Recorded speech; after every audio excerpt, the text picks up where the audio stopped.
अध्याय 3 भोजन एवं पोषण फूड एंड न्यूट्रिशन।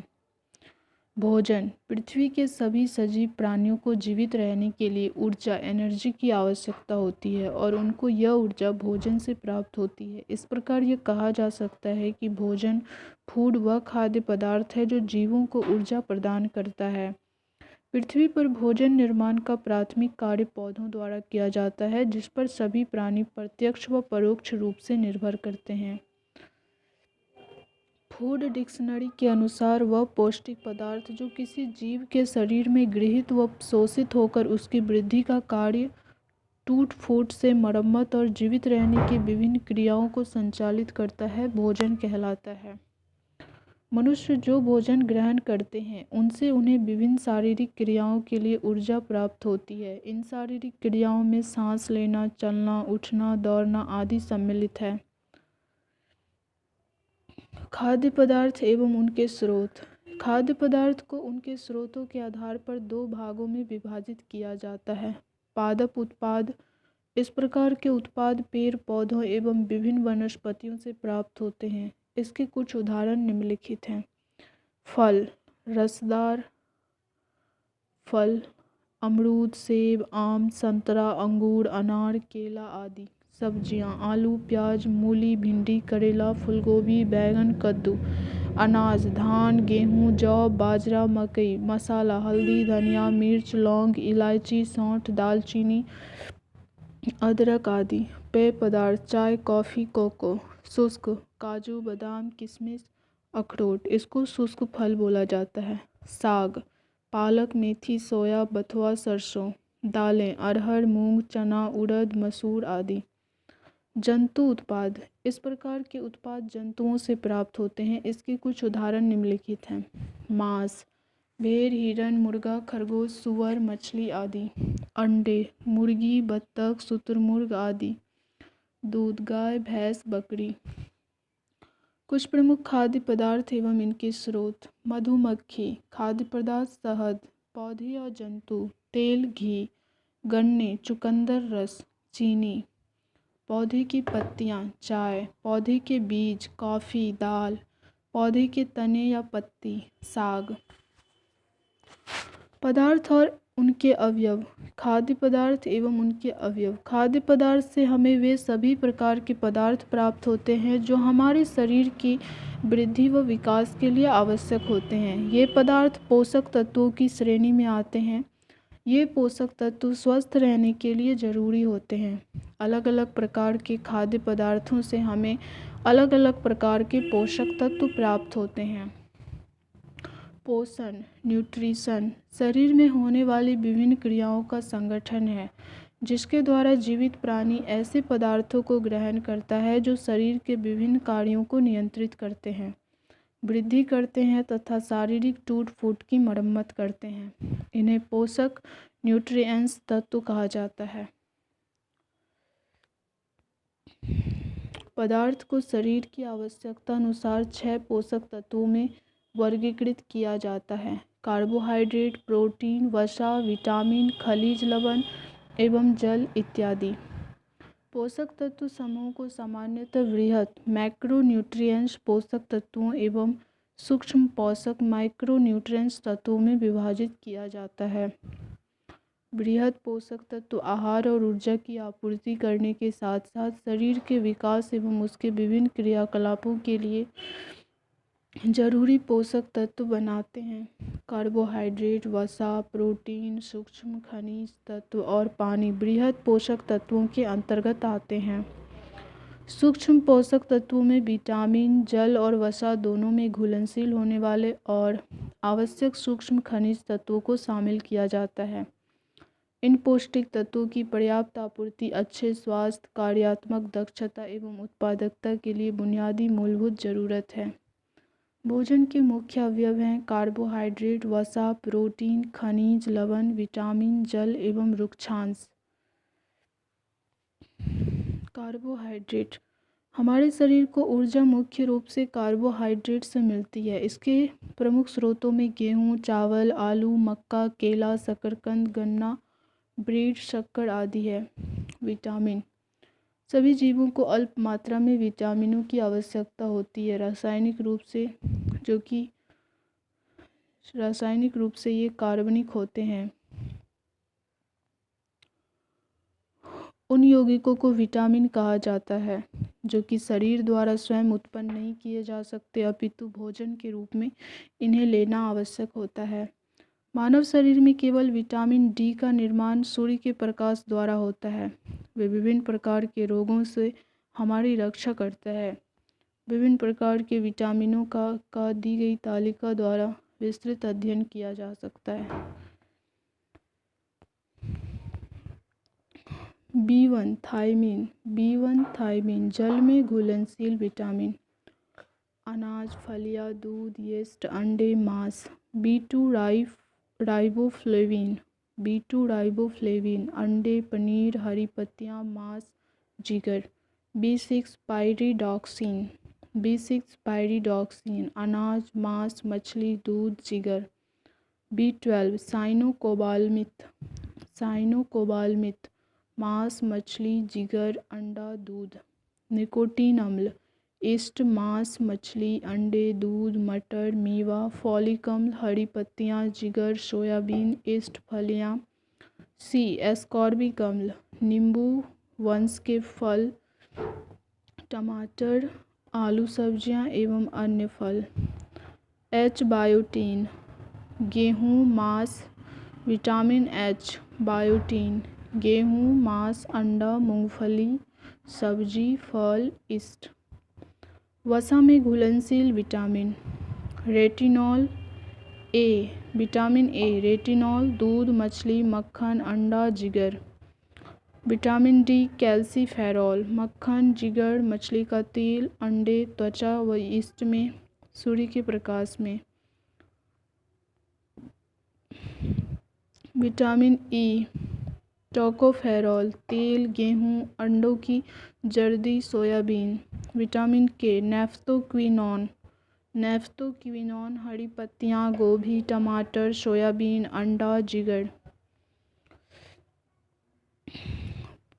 कमी से उत्पन्न होने वाले रोग, कार्बोहाइड्रेट्स एवं अमीनो अम्ल उपापचय के लिए आवश्यक एंजाइमों का सह एंजाइम बेरी बच्चों की अस्थियां मुलायम होकर मुरझाती है।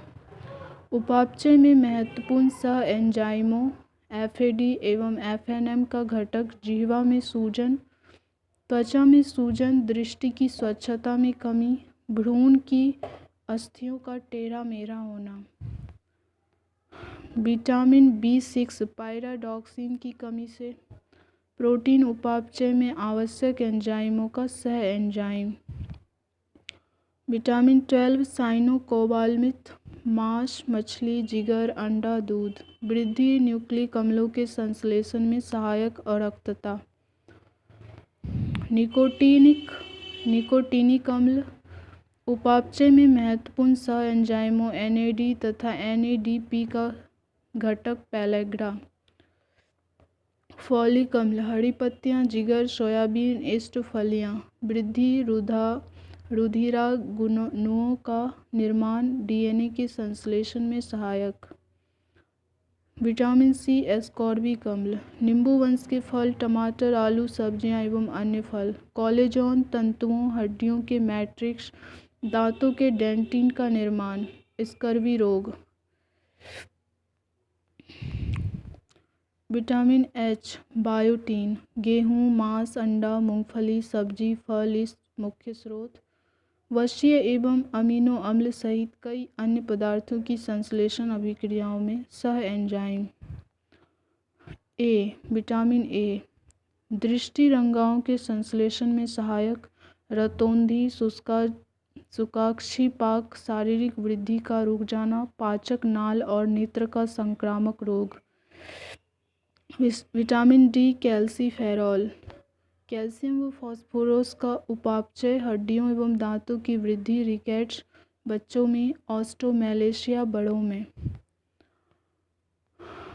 विटामिन ई टोकोफेरॉल, इसकी कमी से कोशिका की सुरक्षा, जननिक एपिथेलियम की वृद्धि, पेशियों की क्रियाशीलता, बंध्यता, पेशी तथा तंत्रिका तंत्र संबंधी गड़बड़ी।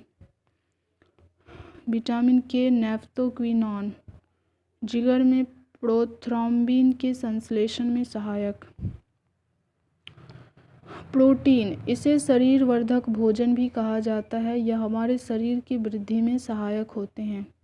प्रोटीन शारीरिक कोशिकाओं के पुनर्निर्माण में भी सहायक होते हैं। इसके प्रमुख स्रोतों में दूध, मीट, अंडा, मछली, दालें, सोयाबीन, मटर, पनीर आदि प्रमुख है। सोयाबीन प्रोटीन का सबसे अच्छा स्रोत माना जाता है।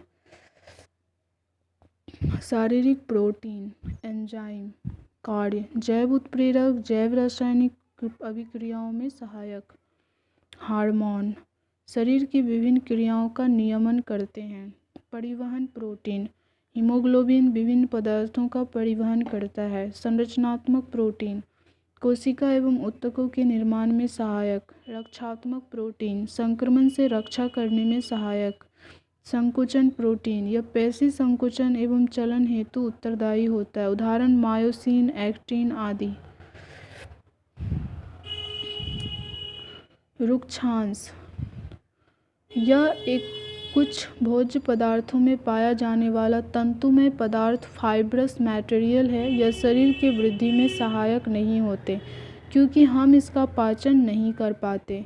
कब्ज को रोकने हेतु अधिक मात्रा में भोजन में मिलाया जाता है। इसके मुख्य स्रोत हैं सलाद, अनाजों की बाह्य परत, ताजे फल, सब्जियां, साबुत अनाज एवं दलियां इत्यादि। वसा, यह शरीर को ऊर्जा प्रदान करता है। इसकी ऊर्जा देने की क्षमता कार्बोहाइड्रेट से भी अधिक होती है। यह हमारे शरीर को आघातरोधी बनाता है, जो आवरण के रूप में होता है। इसके मुख्य स्रोतों में दूध, पनीर, मक्खन, घी, अंडा, मीट, मछली, बादाम, अखरोट एवं मूंगफली आदि सम्मिलित हैं। जल, यह एक अकार्बनिक पदार्थ है और मानव शरीर का 60 से 75% भाग बनाता है। जल पसीने एवं वाष्पन द्वारा शरीर का ताप नियंत्रित करता है तथा पाचन, परिवहन एवं उत्सर्जन में सहायक है। जल के मुख्य स्रोत उपापचयी जल, तरल भोजन और पीने का जल है। यह अपने आयनों में विघटित होकर रासायनिक प्रतिक्रियाओं में भाग लेता है। जल की कमी से निर्जलीकरण, डिहाइड्रेशन हो जाता है। शरीर में जल की कमी को निर्जलीकरण कहा जाता है।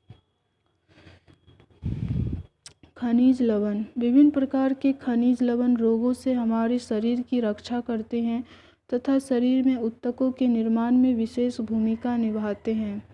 लवणों के विवरण को हम निम्न तालिका द्वारा समझ सकते हैं। सोडियम, सोडियम क्लोराइड के रूप में। दैनिक मात्रा 2 से 5 ग्राम। मुख्य स्रोत साधारण नमक, मछली, मांस, अंडे, दूध। प्रकार्य, यह सामान्यतः कोशिका बाह्य द्रव में धनायन के रूप में होता है तथा निम्न कार्यों से संबंध है। पेशियों का संकुचन, तंत्रिका तंत्र में तंत्रिका आवेग के संचरण, शरीर में धनात्मक विद्युत अपघटन संतुलन बनाए रखना। पोटेशियम, दैनिक मात्रा 1 ग्राम। मुख्य स्रोत लगभग सभी खाद्य पदार्थों में उपलब्ध होता है। कार्य, सामान्यतः कोशिका द्रव में धनायन के रूप में पाया जाता है। यह निम्न अभिक्रियाओं के लिए आवश्यक है। कोशिकाओं में होने वाली अनेक रासायनिक अभिक्रियाएं, पेशीय संकुचन, तंत्रिका आवेग का संचरण, शरीर में विद्युत अपघटन संतुलन बनाए रखना। कैल्शियम, लगभग 1.2 ग्राम। दूध, पनीर, अंडे, चना, हरी सब्जियां, साबुत अन्न, रागी, मछली। यह विटामिन के साथ हड्डियों तथा दांतों को दृढ़ता प्रदान करता है। रुधिर के स्कंदन में भूमिका निभाता है।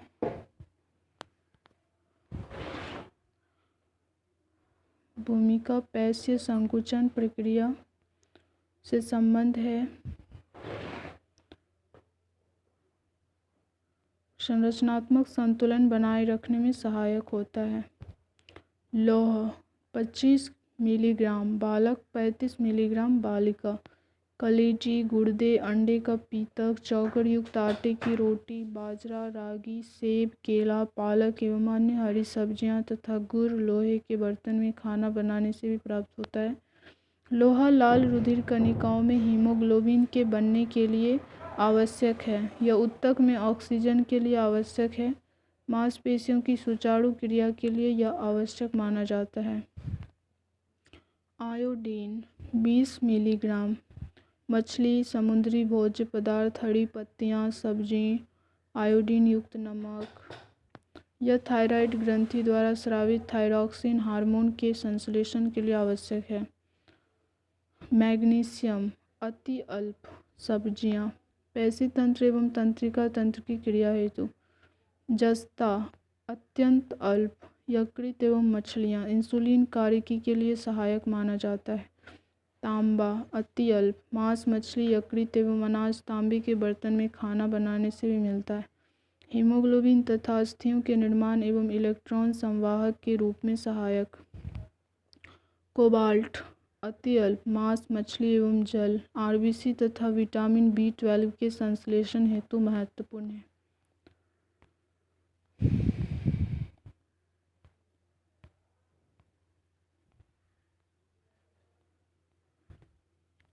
संतुलित आहार ऐसा आहार जिसमें सभी आवश्यक तत्व बैलेंस्ड डाइट पोषक तत्व उचित अनुपात में सम्मिलित होते हैं, संतुलित आहार कहलाता है। पर्याप्त मात्रा में पौष्टिक भोजन करने से हमारी सेहत अच्छी रहती है। पौष्टिक और पर्याप्त भोजन वह होता है जो हमारे शरीर की ज़रूरतों के अनुसार सभी पौष्टिक तत्व उपलब्ध कराता है। संतुलित आहार के जरिए अच्छा पोषण मिलता है, जिससे आवश्यक पोषक तत्व सही व संतुलित मात्रा में शरीर को मिलते हैं। उच्च स्तर के शारीरिक व मानसिक स्वास्थ्य की प्राप्ति के लिए संतुलित आहार आवश्यक है। संतुलित आहार प्रत्येक व्यक्ति की आयु, स्वास्थ्य और कार्य के अनुसार ही निर्धारित होती है। मिड डे मील योजना वर्ष 2004 में पूरे भारत के सभी सरकारी विद्यालयों में प्रारंभ की गई। इस योजना के तहत सभी सरकारी विद्यालयों में उच्च प्राइमरी स्तर तक पढ़ने वाले सभी बच्चों को दोपहर के समय मुफ्त में संतुलित आहार दिया जाता है, क्योंकि भारत में करोड़ों गरीब बच्चे संतुलित आहार से वंचित रह जाते हैं। प्रतिदिन औसत कैलोरी की आवश्यकता 10 से 12 वर्ष 2000 कैलोरी, 12 से 14 वर्ष 2200 कैलोरी, 14 से 16 वर्ष 2600 कैलोरी, 15 से 18 वर्ष 3000 कैलोरी, वयस्क 2500 से 4000 तक की, 66 से 75 वर्ष 2300 कैलोरी। भोजन पकाने की अलग अलग विधियाँ। भोजन पकाने व बनाने की कई विधियाँ प्रचलित हैं। भोजन पकाने की विधियाँ खाद्य पदार्थ की प्रकृति पर भी निर्भर करती है।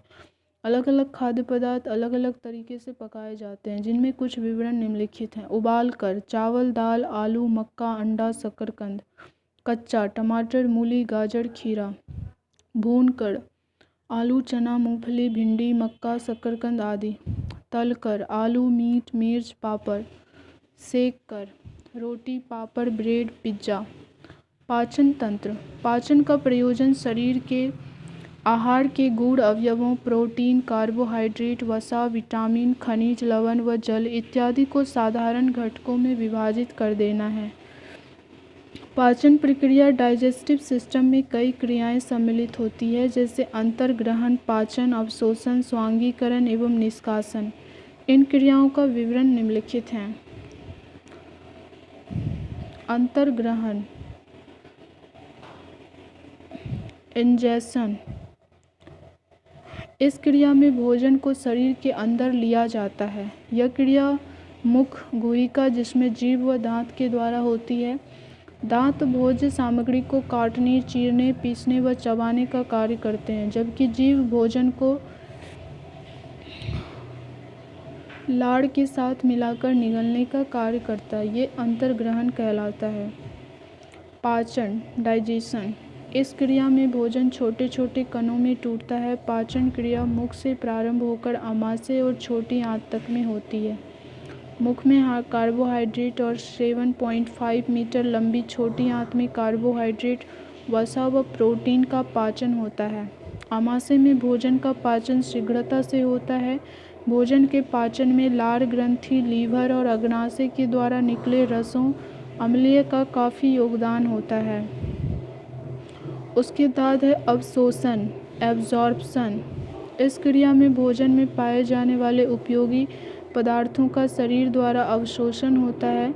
यह प्रक्रिया आंत में होती है। छोटी आंत में कार्बोहाइड्रेट, वसा व प्रोटीन तथा बड़ी आंत में जल एवं खनिज लवण का अवशोषण होता है। श्वांगीकरण, एसिमिलेशन, भोज्य पदार्थों के पचे हुए अंशों के जीव द्रव्य में विलय की क्रिया श्वांगीकरण कहलाती है।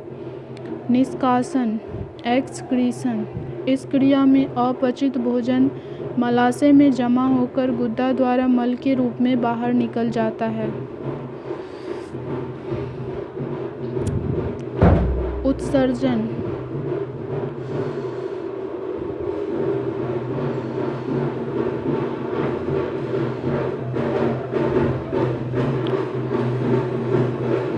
जिस क्रिया द्वारा मनुष्य के शरीर से अपशिष्ट पदार्थ बाहर निकलते हैं उसे उत्सर्जन, एक्सक्रिएशन कहते हैं। शरीर में कई उत्सर्जित क्षेत्र होते हैं जिनसे अपशिष्ट पदार्थ का निष्कासन होता है। उनके विवरण निम्न हैं। वृक्क, गुर्दा, यूरिया का निष्कासन, त्वचा, अपशिष्ट पसीने के रूप में निकलते हैं। फेफड़ा, कार्बन डाइऑक्साइड, लीवर, अमोनिया की यूरिया में बदलना, मलाशय, अपचित पदार्थ का निष्कासन। भोजन का संरक्षण, खाने पीने की चीज़ों को शीघ्र खराब होने से बचाने के लिए उनको संरक्षित किया जाता है। इस प्रकार से संरक्षित खाद्य पदार्थों का उपयोग बहुत दिनों तक किया जा सकता है। खाद्य सामग्री के संरक्षण, फूड प्रिजर्वेशन की कई विधियां प्रचलित हैं, जिनमें से कुछ का विवरण निम्नलिखित है। फल एवं सब्जियों को संरक्षित करने के लिए रेफ्रिजरेटर का उपयोग किया जाता है। पत्तेदार सब्जियों जिनको रेफ्रिजरेटर में नहीं रखा जाता उनको गले कपड़ों में लपेटकर रखा जाता है। आलू, प्याज, लहसुन को नमी से बचाकर खुले में रखा जाता है। कुछ फल एवं सब्जियां जैसे आम, आंवला, मिर्च एवं लहसुन आदि को अचार के रूप में रखा जाता है। कुछ चीज़ों को चटनी बनाकर उनको संरक्षित किया जाता है, जैसे आम, मिर्च, धनिया और पुदीना। कांच के ज्वार तथा बोतलों में अचार भरने से पूर्व उन्हें धूप में सुखाना चाहिए ताकि उनकी नमी को पूर्णतः हटाया जा सके। कुछ वस्तुओं जिनको मुरब्बे के रूप में लंबे समय तक रखा जाता है, वे सेब, आंवला, ऐसे ही कुछ चीज़ों को जैम व सॉस के रूप में संरक्षित किया जाता है। इसमें टमाटर व कई फल सम्मिलित हैं। मेथी, आलू एवं कई सब्जियों को सुखाकर संरक्षित किया जा सकता है, जबकि चना व मूंगफली जैसी चीज़ों को भूनकर संरक्षित करने का प्रचलन है। दूध को पौष्टिरीकरण द्वारा संरक्षित किया जाता है। इसकी खोज लुई पास्चर ने की थी। इस प्रक्रिया में दूध को 62.8 डिग्री सेल्सियस पर 30 मिनट तक गर्म किया जाता है या 71.7 डिग्री सेल्सियस पर 3 सेकंड के लिए उबाला जाता है। उसके बाद ठंडा करके इसको थैलियों में रखा जाता है। भोजन पकाते समय निम्नलिखित बातों का ध्यान रखना चाहिए। चावल दाल को ज़्यादा नहीं धोना चाहिए। सब्जियों को काटने के बाद नहीं धोना चाहिए, अपितु उसको काटने से पूर्व भी धोना चाहिए। भोजन को ज़्यादा देर तक नहीं पकाना चाहिए। भोजन को सदैव ढककर पकाना चाहिए। भोजन पकाते समय उसमें ज़्यादा पानी नहीं डालना चाहिए।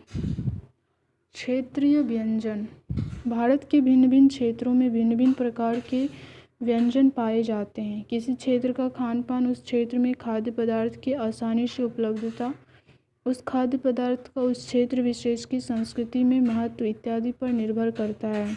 जैसे तटीय क्षेत्रों में निवास करने वाले लोग मछली व चावल अधिक खाते हैं। दक्षिण भारत के लोग नारियल का प्रयोग अपने भोजन में विशेष रूप से करते हैं। उत्तर भारत के लोग रोटी खाना अधिक पसंद करते हैं। भारत के कुछ राज्यों एवं उनसे संबंधित व्यंजनों का हम निम्न तालिका द्वारा अध्ययन कर सकते हैं। बिहार, लिट्टी चोखा, खूबी की लाई, चावल दाल। गोवा, मछली नारियल के तेल में बनी। हरियाणा, बाजरा, खिचड़ी, कढ़ी, पकौड़ा। Gujarat, dhokla, khandvi, lemon rice. असम, मसोर, टेंगा मछली, बांस, चावल। जम्मू कश्मीर, तवक भाजी, भेर, कलाड़ी पनीर, राजमा, कहवा। मध्य प्रदेश, भुट्टे की खीर। झारखंड, रुगड़ा, मशरूम, मडवा रोटी। नागालैंड, बांस के कॉपल, मोमोज। महाराष्ट्र, साग पूड़ी, बड़ा पाव, पाव भाजी। पंजाब, सरसों का साग, मक्के की रोटी। ओडिशा, छैना पोड़ा। राजस्थान, मलाई घेवर, चूरमा बाटी। मेघालय तुगतप मछली की चटनी। पश्चिम बंगाल दाव छिनगड़ी झींगा रसगुल्ला संदेश। छत्तीसगढ़ लाल चीटी की चटनी। केरल अवियल मिश्रित सब्जी टैपियोका। त्रिपुरा बैरमा मछली। केरल में टैपियोका और नारियल बहुत मात्रा में उगते हैं, इस कारण यहाँ लोग अपने खाने में इसका उपयोग अधिक करते हैं। लिंगहू फैन यह सांप का मांस होता है, हांगकांग के लोग इसको चाव से खाते हैं। स्वास्थ्य एवं रोग।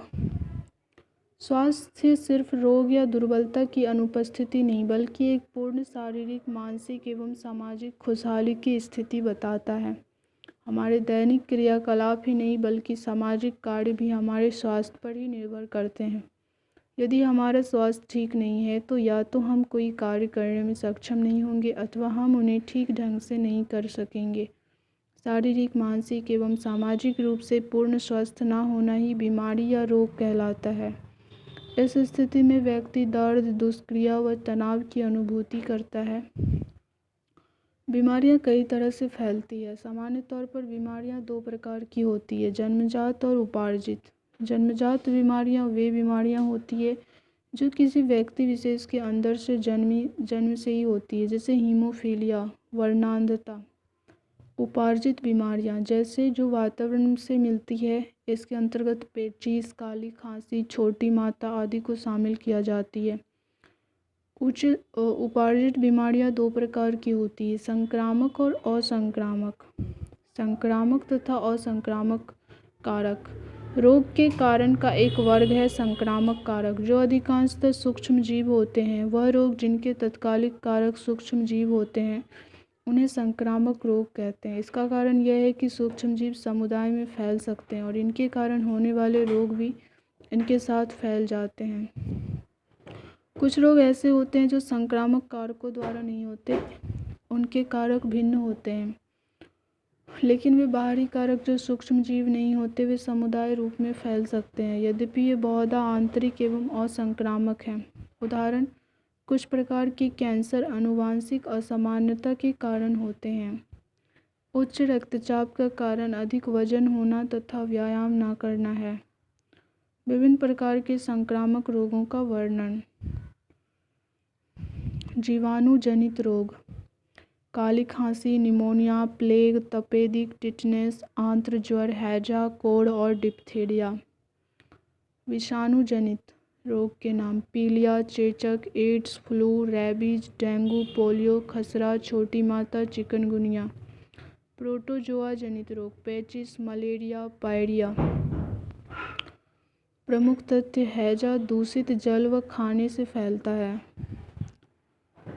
विषाणु जनित रोग पीलिया दूषित जल से फैलता है तथा पोलियो दूषित जल एवं भोजन दोनों से फैलता है। प्रोटोजोआ पेचिस रोग पेचिस मक्खियों के द्वारा फैलता है। पायरिया दांतों की बीमारी है। मादा एनफिलीज मच्छर के काटने से मलेरिया होता है। मलेरिया प्रोटोजोआ जनित रोग है। प्लेग चूहे से फैलता है। प्लेग को काली मौत भी कहा जाता है। रैबीज कुत्ते, बंदर आदि के काटने से होता है। डेंगू और चिकनगुनिया एडीज मच्छर के काटने से होता है। मलेरिया में कंपकपी, बुखार, सिरदर्द व पसीने की समस्या होती है।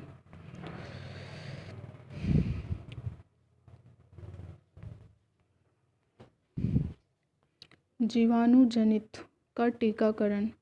इसका टीकाकरण डिप्टीरिया, काली खांसी और टिटनेस की रोकथाम के लिए बच्चों को डीपीटी का टीका लगाया जाता है। टीबी के रोकथाम के लिए बीसीजी, बैसिलस कालमेटोग्वेरिन का टीका लगाया जाता है। विषाणु जनित का टीकाकरण। भारत से पोलियो और चेचक का उन्मूलन हो चुका है। भारत सरकार 0 से 5 वर्ष के बच्चों के लिए नियमित रूप से पल्स पोलियो कार्यक्रम चलाती है। प्रोटोजोआ जनित उपचार। मलेरिया के उपचार में कुनेन व सिनकोना की छाल से दवाई बनाई जाती है। दाद, खाज, एथलीट फूट व अस्थमा, कवक, फफूंद जनित रोग हैं। अभावजन्य रोग। मानव शरीर में कई ऐसे रोग हैं जो किसी पोषक तत्व या खनिज लवण के अभाव में होते हैं। इन रोगों से हमें तभी निजात मिलती है जब उनसे संबंधित पदार्थों का सेवन किया जाता है, जिससे उपयुक्त पोषण की प्राप्ति होती है। इन पोषक तत्वों के अभाव में हम कई प्रकार की बीमारियों से ग्रसित हो जाते हैं, जिनका संक्षिप्त विवरण निम्नलिखित है। आयोडीन की कमी से घेंघा रोग होता है। आयोडीन मुख्य रूप से समुद्री जीव जंतुओं से प्राप्त होता है। वर्तमान में नमक से हमारे शरीर में आयोडीन की पूर्ति होती है। लौह की कमी से खून में हीमोग्लोबिन की कमी होती है, जिसको प्राय एनीमिया भी कहा जाता है। इससे छुटकारा पाने के लिए हरी पत्तेदार सब्जियां, पालक, आंवला, सेब, केला आदि का सेवन लाभकारी होता है। कैल्शियम की कमी से हड्डियां और दांत कमजोर हो जाते हैं। कैल्शियम मुख्यतः दूध, अंडा, सेब, हरी पत्तेदार सब्जियां आदि से मिलता है। हंसो मत।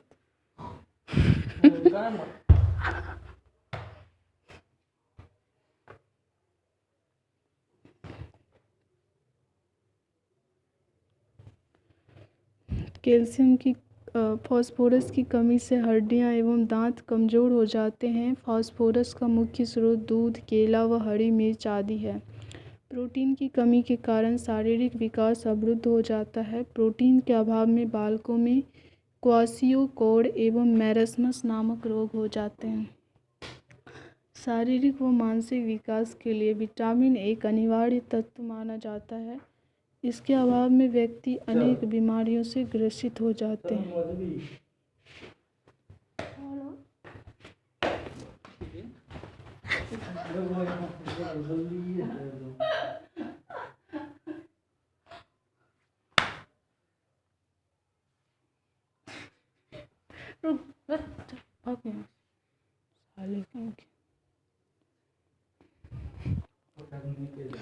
कुछ प्रमुख रोग एवं उनके घरेलू उपचार। भारत में प्राचीन काल से बहुत सारे रोगों का घरेलू स्तर पर ही समुचित उपचार किया जा रहा है। उनमें से कुछ वर्तमान में भी प्रचलित हैं, जिनका विवरण निम्नलिखित है। आम बुखार, मेथी की चाय। उपचार: मेथी की चाय, घाव, हल्दी का लेप, मोच, हल्दी और चूने का लेप, पेट दर्द, हींग, अजवाइन, आँख में जलन, खीरा, चायपत्ती की पट्टी, आँख में सूजन, धनिए के बीज, दांत दर्द, हींग का चूर्ण, लौंग का तेल, गला खराब, अदरक और गुड़, बदहजमी, सौंफ। अवशिष्ट पदार्थ एवं उनका पुनर्चक्रण। थोड़ा सा बचा हुआ है। कचरा गंदगी का परिचालक माना जाता है, जिससे ज़्यादातर बीमारियां उत्पन्न होती है एवं फैलती है। इसलिए हमें चाहिए कि कचरे को इधर उधर, जाइए ना आप, हम बाद में जाएंगे, इधर उधर नहीं फेंकें। कचरा दो प्रकार का होता है, जैव निम्नीकरणीय कचरा और जैव अनिम्नीकरणीय कचरा। जैव निम्नीकरणीय कचरा यह वातावरण में कीटाणुओं द्वारा आसानी से अपघटित हो जाता है। इसके उदाहरण है जैसे फल, सब्जियों के छिलके, अंडे के छिलके, कागज, पत्तियाँ इत्यादि। कपड़ा लाइए, ऊपर से जाइए। जैव अनिम्नीकरणीय कचरा यह वातावरण में कीटाणुओं के द्वारा आसानी से अपघटित नहीं होता और वातावरण को दूषित करता है। इसके उदाहरण है जैसे पॉलीथीन, कांच के टुकड़े, प्लास्टिक, कीलें इत्यादि। पर्यावरण को प्रदूषित होने से बचाने के लिए विशेष कदम उठाए जा सकते हैं, जो निम्न प्रकार: कागज़ को बर्बाद नहीं करना चाहिए, पॉलीथीन के प्रयोग को बंद करना चाहिए, कांच, प्लास्टिक आदि से पुनर्चक्रण द्वारा नई वस्तुएं बनानी चाहिए। जैव निम्नीकरणीय कचरा का प्रयोग जैविक खाद बनाने के लिए करना चाहिए। स्वच्छ भारत अभियान की तर्ज पर कचरा विहीन समाज को आगे बढ़ाना चाहिए। पर्यावरण के बचाव के लिए 3 R अर्थात कम उपयोग, पुनर्चक्रण एवं पुनः उपयोग पर बल देना चाहिए। रीयूज, रीसाइकल, री और क्या होता है? रिकंस्ट्रक्ट। क्या बताऊं ना पहले। रिसाइकल मतलब हो गया उसको